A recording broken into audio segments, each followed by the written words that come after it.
Hello बच्चों, आज हम आपके पास एपी जिसे अर्थमेटिक प्रोग्रेशन कहते हैं और ये आपका एनसीईआरटी क्लास 10 सीबीएसई के लिए है जो कि 5.2 में है।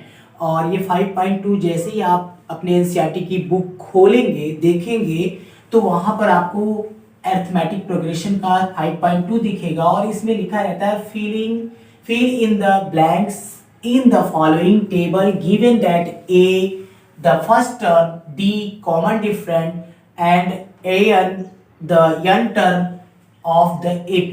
और कुछ इस तरह से एक बॉक्स बना होगा। इस बॉक्स में कई जगह पर आपको फिल करने के लिए ऐसा देखिए, यहाँ पर देखिए, और आपका कई जगह पर दिया रहेगा जैसे कि इसमें भी आपका है तो यहाँ पर खाली है आपका, ये रहा आपका, तो ये सब चीज जगह पर ब्लैंक होगा और इसी ब्लैंक को पता करना है आपको। तो आज हम सब इससे पहले वाले एक्सरसाइज में हम पढ़ चुके हैं। ए को हम सब क्या कहते हैं? फर्स्ट टर्म कहते हैं, ये आपका फर्स्ट टर्म हुआ। और डी आपका कॉमन डिफरेंट हुआ, जैसा कि आप जानते हैं कॉमन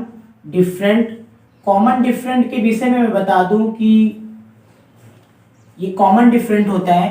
तो कॉमन डिफरेंट जो है ये आपका फर्स्ट टर्म से सेकेंड टर्म से फर्स्ट टर्म को माइनस करना पड़ता है तब मिलता है।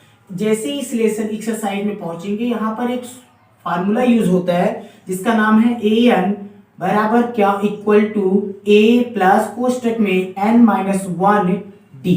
जब हम इस फार्मूले के पास पहुंचते हैं तो हमारे पास ये जो बॉक्स में बना है इसके ऊपर देखेंगे यहाँ ए लिखा हुआ है, यहाँ डी लिखा हुआ है, यहाँ एन लिखा हुआ है, यहाँ ए एन लिखा है।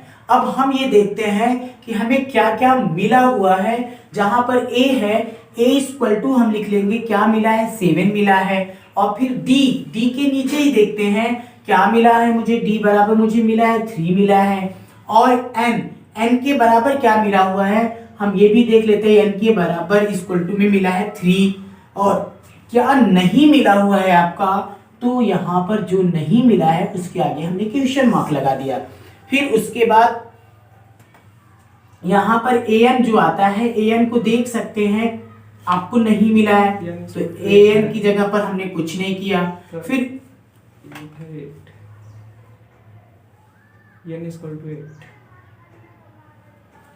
और n की जगह पर, सॉरी भाई, n की जगह पर था 8, जो कि मैं यहाँ देखा नहीं, n की जगह पर था 8। n के नीचे क्या मिला था मुझे, 8 मिला था।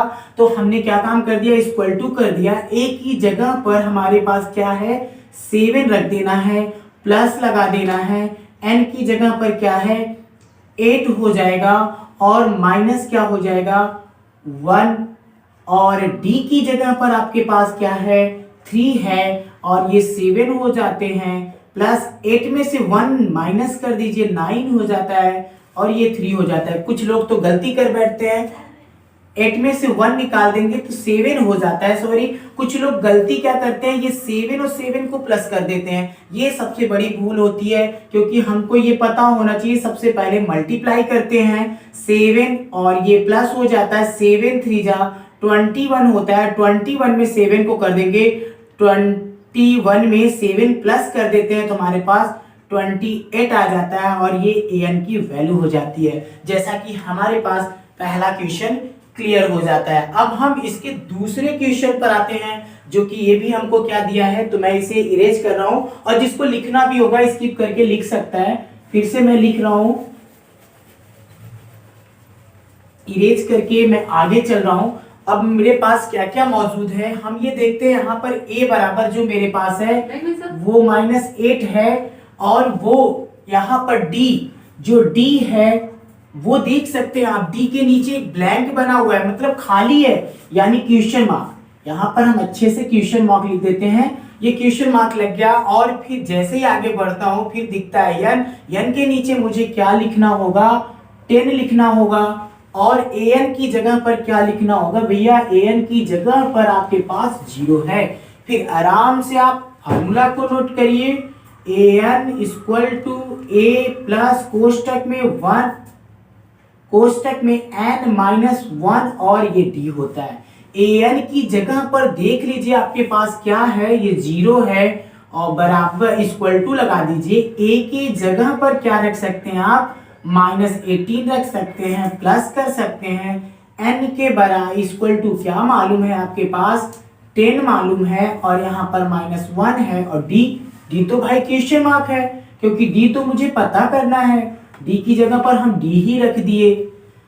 अब आप देख सकते हैं यहाँ पर इक्वल 0 ही लगेगा, इक्वल टू करेंगे, -18 आएगा, 10 में से 1 निकाल देंगे तो कितना आ जाएगा आपके पास, 9 आ जाएगा, +9, और ये डी बेचारा है तो डी इसके साथ क्या हो जाता है, मल्टीप्लाई हो जाता है। तो आप अच्छी तरह जानते हैं 0 इक्वल टू -18 + 9 डी। अब जैसे ही 0 से इसका करेंगे तो माइनस क्या हो जाएगा, 9d इक्वल टू, ये माइनस है तो क्या हो जाता है, प्लस हो जाएगा, और आपका ये आ गया d इक्वल टू, आपके पास क्या आ जाता है, 18 बाई क्या हो जाता है, 9, और ये आप देख सकते हैं 9 2 जा 18, तो ये d की वैल्यू हमें पता चल गई। यहाँ पर हमें 2 फिलअप किया जाएगा। ये आपके आंसर हो गए।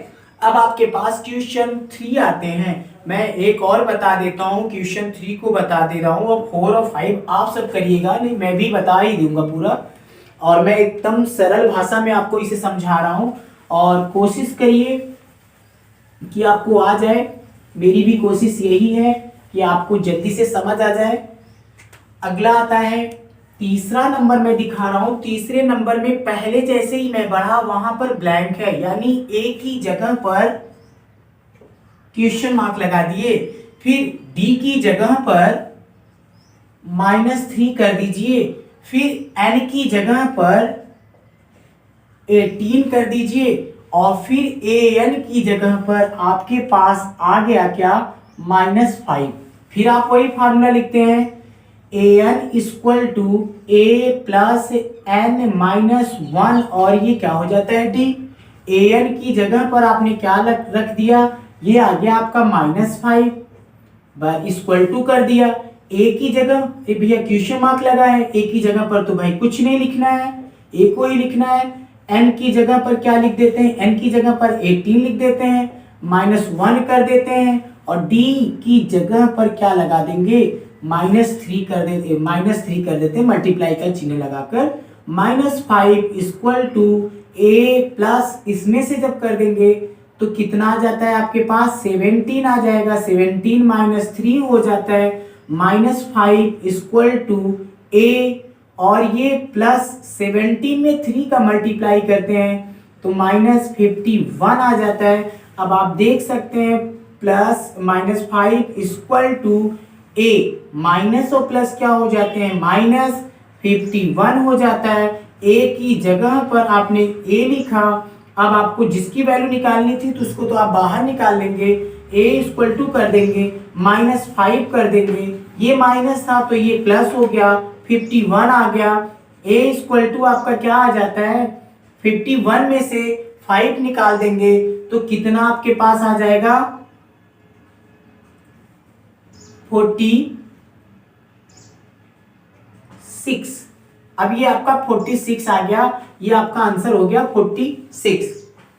ये रहे आपके 2 क्वेश्चन कंप्लीट, 3 क्वेश्चन कंप्लीट हो गए। अब बचे हैं 4 और 5, बन गई 4 और 5 है। क्वेश्चन नंबर 3 के बाद आप देख सकते हैं आपके पास 4 नंबर आया। 4 नंबर में भी देखते हैं क्या क्या हमारे पास है, हम उसको पूरा लिखेंगे। 4 नंबर के बाद हमारे पास है ए की वैल्यू। ए की वैल्यू जो है वो ये थोड़ा सा अलग है, टफ भी है, डिसिमल का है, सबसे बड़ी प्रॉब्लम आती है। और डी की वैल्यू है हमारे पास 2.5, और सी एन की वैल्यू तो भाई क्वेश्चन मार्क लग गई, तो एन की जगह पर बड़ा सा क्वेश्चन मार्क, और ए एन की जगह पर हमारे पास आ गया 3.6 आ गया। अब फिर वही पुराना सूत्र जो हम सब जानते थे, ए एन बराबर, और क्या हो जाता है, ए प्लस कोष्टक में n-1d। ए एन की जगह पर क्या रख देते हैं, ए एन देखते हैं कितना मालूम है, 3.6। ए की जगह पर क्या मालूम है, -18.9, प्लस एन की जगह कुछ नहीं मालूम, 1 की जगह तो भाई 1 रख देते हैं। डी की जगह पर क्या रखेंगे, डी की जगह पर रख देंगे 2.5, और यहाँ कोई साइन नहीं तो मल्टीप्लाई का लगा देते हैं। अब आप देख सकते हैं क्या क्या करना है हमें।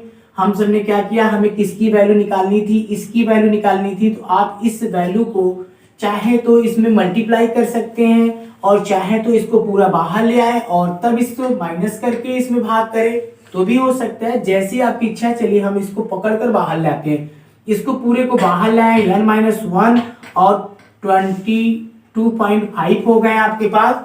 इक्वल टू लगा दीजिए, इक्वल टू लगाने के बाद आपके पास क्या आता है, 3.6 आता है और ये माइनस है तो क्या हो जाता है आपके पास, प्लस हो जाता है, 18.9 हो जाता है। तो आप अच्छी तरह जानते हैं जैसे है वैसे लिखते रहिए, आंसर तो आ ही जाएंगे।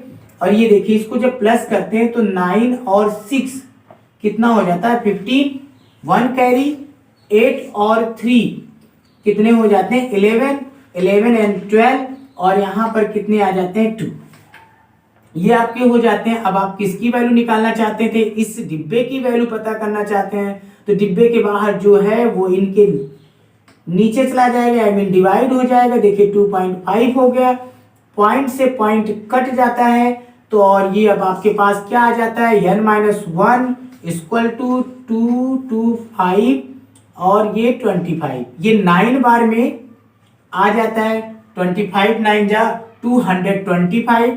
और अब आपकी वैल्यू क्या है, n-1 इक्वल टू क्या आ गया, 9। तो n इक्वल टू क्या हो जाता है, 9 और ये माइनस है इधर गया, क्या हो गया, प्लस। तो n इक्वल टू आपका आ गया 10। ये आपका n की वैल्यू आ गई, n की वैल्यू 10 आ गई। अब आपके पास अगला क्वेश्चन है 5 नंबर, मैं इसे इरेज कर रहा हूं,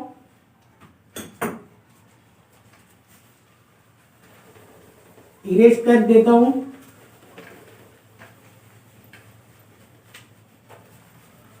अब आपके पास क्वेश्चन पहले का 5 नंबर, इस बॉक्स का 5 नंबर क्या है, a इक्वल टू आपके पास क्या दिया था, 3.5 दिया था और d इक्वल टू क्या दिया था, 0 दिया था। भाई d की जगह पर ब्लैंक नहीं 0 है और n की जगह पर 105 दिया है और an की जगह पर भाई हम तो लगा देंगे क्वेश्चन मार्क, an की जगह पर इतना ही लगा देंगे और 10.5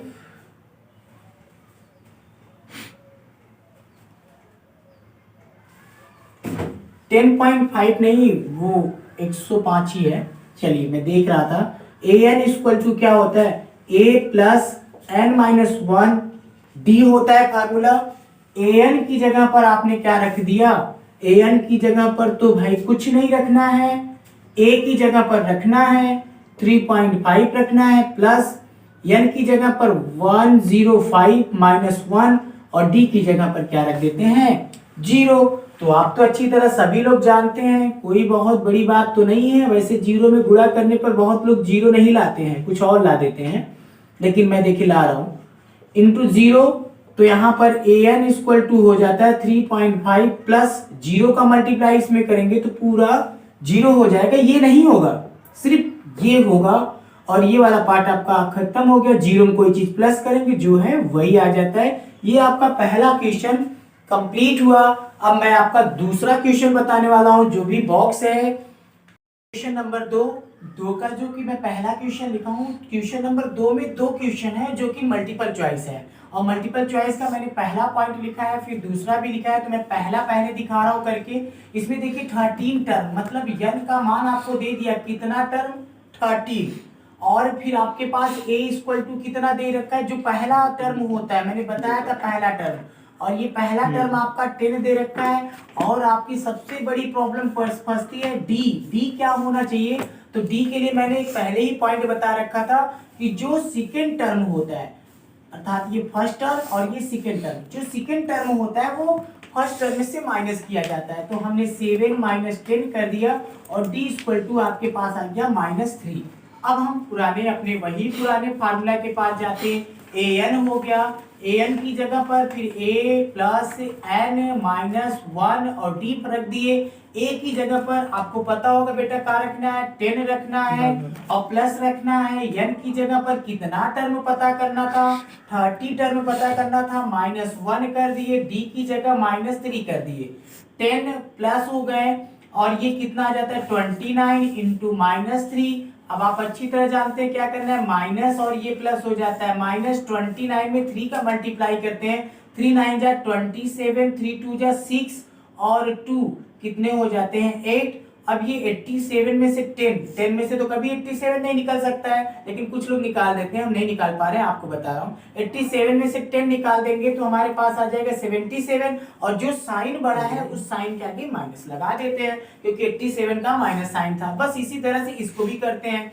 इसमें भी 11 टर्म दिया है, तो n का मान कितना दे दिया है, 11 दे दिया है। और उसके बाद आपका जो पहला टर्म है वह है -3 है, और d इक्वल टू आप देख सकते हैं इसमें फर्स्ट टर्म ये है, और ये कौन टर्म हो गया, सेकेंड टर्म हो गया। जैसा कि मैंने पढ़ रखा है, सेकेंड टर्म से माइनस फर्स्ट टर्म, तो हमने यहाँ लिख दिया second term minus first term. Second term में -1/2 है, और फर्स्ट टर्म में माइनस यहाँ पहले से है, और आपके पास भी माइनस पहले से है, तो माइनस और माइनस हो जाता है +3, नीचे मान लेते हैं 1, और इसका मल्टीप्लाई इसमें कर देते हैं 1, और इसका इसमें कर देते हैं भैया, आ जाता है 6, और 2 1 जा 2, तो आप देख सकते हैं 6 में से 1 निकलेगा। क्यों निकलेगा, क्योंकि माइनस है और ये प्लस है, माइनस और प्लस होता है माइनस।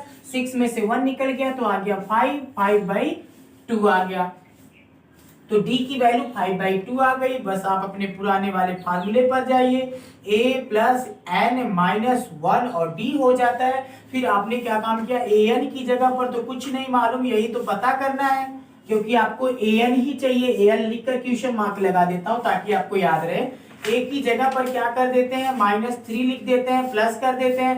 n की जगह पर कौन सा टर्म पता करना है, 11 टर्म पता करना है, 11 - 1 कर देते हैं, और d बराबर आपका आ गया 5/2। थोड़ा सा सावधानी रखनी है, आपका आंसर आ जाएगा। an इक्वल टू कर देते हैं, -3 कर देते हैं, फिर माइनस के बाद लगा है प्लस, 11 में से 1 निकाल देते हैं, आ जाता है 10, और मल्टीप्लाई कर देते हैं 5/2। तो 2 से 10 का मल्टीप्लाई करेंगे, 2 5 जा 10, 5 आ गया। अब an इक्वल टू क्या हो जाता है, -3, और 5 में 5 का मल्टीप्लाई +25। आप देखिए इसको जब आप माइनस कर देंगे 25 में से -3, तो आपका कितना आ जाता है 22, और ये प्लस वाला साइन बड़ा है इसलिए प्लस का चिन्ह रहता ही है। तो आपकी ये दोनों क्वेश्चन कंप्लीट हो गए। 5.2 का क्वेश्चन नंबर 3 है। क्वेश्चन नंबर 3 में आपका क्वेश्चन नंबर पहला मैं बताऊंगा, इससे पहले आपको question number 1 and question number 2 के सारे क्वेश्चन हमारे अगले वीडियो में आपको मिले होंगे। अब अगला आपका जो वीडियो जा रहा है, ये वीडियो क्वेश्चन नंबर 3 के लिए है। और भैया वीडियो को देखने के बाद प्लीज रिक्वेस्ट है सब्सक्राइब जरूर करिए, ताकि इससे एक फायदा होगा आपका कि अगला जो भी मेरा भी वीडियो आएगा सबसे पहले आपको मिलेगा। ये पक्का जान लो, अगर नहीं सब्सक्राइब करते हो तो वीडियो तो नहीं मिलेगा, फिर आपको मेरा नाम डाल के ढूंढना होगा। तो आगे चलते हैं, चलिए हम अपने काम पर आ जाते हैं। क्वेश्चन नंबर 3 का 5.2 का क्वेश्चन नंबर 3 का 1 वाले को देखते हैं। पहला, इतने ढेर सारे क्वेश्चन मैंने लिख रखे हैं और जिसमें से मैं पहला क्वेश्चन सॉल्व करने जा रहा हूं। अब आप देखिए यहाँ पर हमें 2 मालूम था, एक बॉक्स मालूम है और ये 26 मालूम है। तो आपने देखा कि a इक्वल टू कितने हैं 2। आपको मैं पहले बताया था इसमें टर्म होते हैं, ये फर्स्ट टर्म है, ये सेकेंड टर्म है, ये थर्ड टर्म है। जो जो टर्म मालूम है उसी को पकड़ो बस। आपके पास पहला टर्म मालूम था a, अब a के बाद दूसरा टर्म क्या आपको मालूम है, नहीं मालूम, उसको छुओ भर मत, अगर छुओगे तो एक्सीडेंट हो जाएगा। क्वेश्चन नंबर 3 में पहुंचते हैं। क्वेश्चन नंबर 3 मतलब सॉरी थर्ड टर्म में पहुंचते हैं। तो ये थर्ड टर्म में आपका क्या हो जाता है a + 2d, एक एक नंबर कम रहता है हर समय, याद रखिएगा। और इक्वल टू कितना दिया है 26। थर्ड में जब पहुंचे तो आपके पास कुछ इस तरह से मैटर था। तो आपके पास a की वैल्यू कितनी थी 2 थी, और प्लस कर दिए 2d कर दिए, इक्वल टू कर दिए 26 हो गया। अब आपने क्या देखा 2d पकड़ लाए बाहर, 26 हो गया, ये इस साइड गया तो आ गया 2d इक्वल टू आपके पास आ गया 24, d इक्वल टू आ गया 24 बाई कितना हो जाता है 2। तो d को इससे काटेंगे तो आपके पास आ जाएगा 12। अब आपने देख लिया 12 आ गया, d इक्वल टू 12 आ गया। अब जिससे एक्सीडेंट होता था उसको छू लेते हैं, अब उसका नाम था सेकेंड टर्म। सेकेंड टर्म के लिए सूत्र होता है ए प्लस डी, एक नंबर कम होना चाहिए उससे, तो यहाँ पर 1 हो गया। तो ए की जगह पर जो आपको मालूम था 2 और ये डी की जगह पर क्या मालूम था 12 हो गए आपके। अब आपके टोटल आ गए कितने 14, मतलब उस डिब्बे में भरे कितने जाएंगे 14। तो ये आपका क्वेश्चन नंबर पहला तीसरे का कंप्लीट हुआ। और अब हम सब चलते हैं क्वेश्चन नंबर 2 के पास। क्वेश्चन नंबर 3 के दूसरे वाले के पास चलते हैं। ऐसे मैं आपको तीसरा भी बताऊंगा, ऐसे मैं फोर्थ और फिफ्थ भी बता दूंगा, तो स्किप करके वीडियो लिख लेना, उतार लेना आप सब। अब मैं क्वेश्चन नंबर तीसरे का दूसरा नंबर नोट करता हूं। तीसरे का दूसरा नंबर जैसा कि यहाँ पर लिखा हुआ है, हम फिर से लिख देते हैं, पुनः लिख रहे हैं। और ये हो गया, ये 13 हो गया, और ये डिब्बा आपका फिर से बन गया, ये बॉक्स। अब आपको मैं बताया था पहले कि जो बॉक्स बने हैं उनको तो छुओ मत, अगर उनको छुओगे तो दिक्कत हो जाएगी। बस टर्म अलग कर लो, first term, second term, third term and fourth term. मैंने पहले ही बताया था टर्म जितने हो उससे एक नंबर कम। तो पहला टर्म हमको नहीं मालूम, सेकेंड टर्म मालूम, सेकेंड टर्म में एक नंबर कम कर दो, ये सेकेंड का बना। सेकेंड टर्म में ए प्लस डी, और सेकेंड टर्म में दिया कितना है भैया, सेकेंड टर्म की जगह पर क्या रख दिया, 13 रख दिए, बराबर कर दिए। ए प्लस डी इक्वेशन नंबर क्या बना दिए, 1 बना दिए। अब पहुंच जाओ फिर आपको थर्ड टर्म, भैया थर्ड टर्म में जो डिब्बा बना है इसको छूना नहीं है। अब आ जाइए फोर्थ टर्म में। फोर्थ टर्म में आपका क्या बना है, एक नंबर कम करो, फोर्थ है तो 3 लेना होता है, ठीक है। अब ये फोर्थ है तो 3 लेना होता है। आपको ये भी बता दो ये कैसे आता है, ये भी सुन लीजिए। जैसे कोई भी टर्म पता करना हो आपको, मान लीजिए आपको फोर्थ टर्म ही पता करना है, तो फोर्थ टर्म मतलब n बराबर कितना टर्म हो गया, 4 हो गया। तो आपके पास चलते हैं ए एन निकालने के लिए, तो a plus n minus 1 D, ये फार्मूला मैंने आपको पहले ही बताया था। देखिए मैं बता रहा हूँ एक नंबर कम कैसे आते हैं।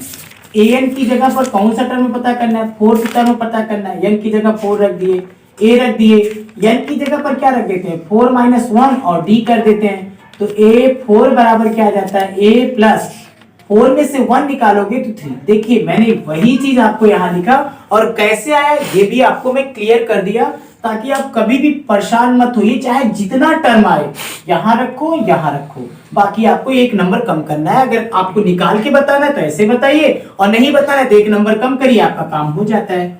तो आगे चलते हैं हम सब। फोर्थ टर्म कितना था, 3 था। ए की जगह कुछ नहीं मालूम, 3d कुछ नहीं मालूम, इक्वेशन नंबर 2। अब इसे सॉल्व करते हैं। आपको पता होगा सॉल्व करने के लिए एलिमिनेशन सब मेथड आपको पता होगा। Equation 1 and solve equation 1 and क्या कर देते हैं 2 को, 1 और 2 को जब सॉल्व कर देते हैं एलिमिनेशन मेथड से, तो a plus D equal to 13 और a plus 3d equal to कितना भैया 3। बस ऐसे लाइन खींच दीजिए।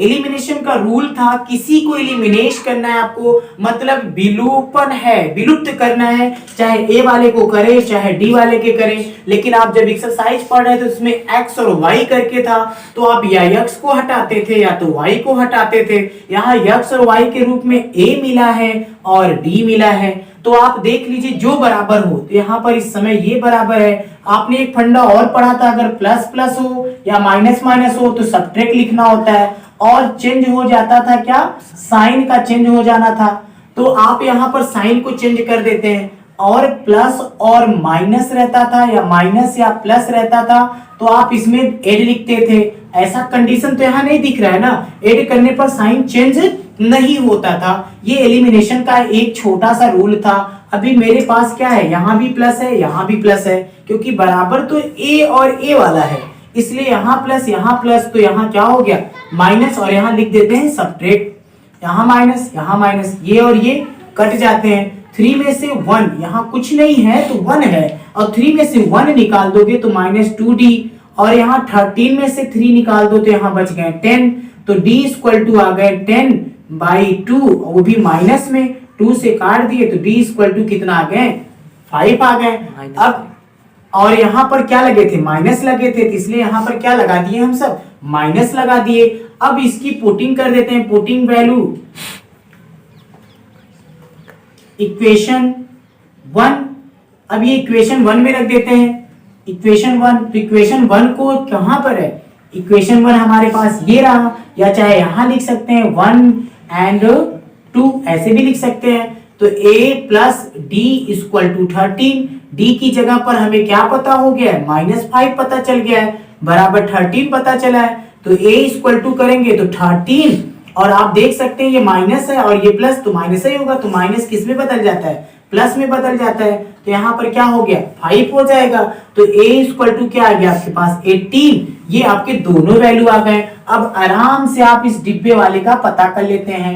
डिब्बा वाला कौन था, a सेकेंड टर्म था, सेकेंड टर्म आप फर्स्ट टर्म, पहले तो आपका फर्स्ट टर्म आ गया, फर्स्ट टर्म में डिब्बा था, देख लीजिए इस डिब्बे में भरे जाएंगे a इक्वल टू कितना 18। और अब आपका कौन सा टर्म पता करना था, थर्ड टर्म। थर्ड टर्म का मैंने ही बताया था एक नंबर कम होना चाहिए, a प्लस 2d। a की जगह पर क्या रखेंगे आप, a की जगह पर 18 प्लस 2 की जगह 2, और d की जगह पर क्या रखेंगे, d की जगह पर भैया -5 रख देते हैं। 18 और माइनस और प्लस माइनस, और ये हो गया 10, तो आपका आ गया 8। मतलब थर्ड टर्म में आपका 8 होगा, और सेकेंड टर्म में आपका क्या होगा, ये फर्स्ट में आपका 18 आ गया, और थर्ड में आपने अभी भी निकाला, क्या भर देंगे 8। यही था आपका क्वेश्चन नंबर थर्ड का दूसरा। इसी तरह से हमको तीसरा करना है, इसी तरह से हमको फोर्थ करना है और फिफ्थ करना है। चलिए मैं अगले वीडियो में आपसे मिलूंगा थर्ड और फोर्थ और फिफ्थ लेकर।